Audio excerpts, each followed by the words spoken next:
Satu unit rumah kebun milik Hasiludin berusia 41 tahun, warga kampung Janarata, Kecamatan Bandar Bener Meriah yang berada di wilayah perkebunan Desa Batin Baru, Kecamatan setempat, ludes terbakar Selasa 28 Desember 2022 malam.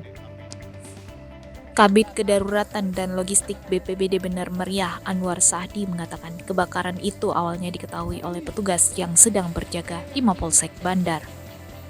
Setibanya di lokasi kejadian, personel Polsek dan petugas pemadam kebakaran serta anggota Koramil melakukan pemadaman secara manual dikarenakan akses menuju lokasi tidak dapat dilalui mobil damkar. Lebih lanjut, Anwar menjelaskan, kemarin sekitar pukul 6 pagi, pemilik kebun berangkat dari rumah menuju ke kebun kopi miliknya yang berada di Kampung Batin Baru bersama anak dan istrinya. Setibanya di kebun, sang pemilik langsung melakukan aktivitas keseharian yaitu merawat dan memetik kopi. Aktivitas tersebut berlangsung hingga sore hari.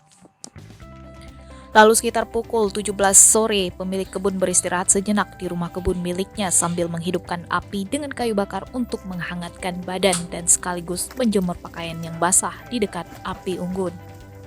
Kemudian sekitar pukul 18 sore, pemilik ini kembali pulang ke rumah yang berada di Kampung Janarata dan sekitar pukul 21.30 malam terjadi kebakaran.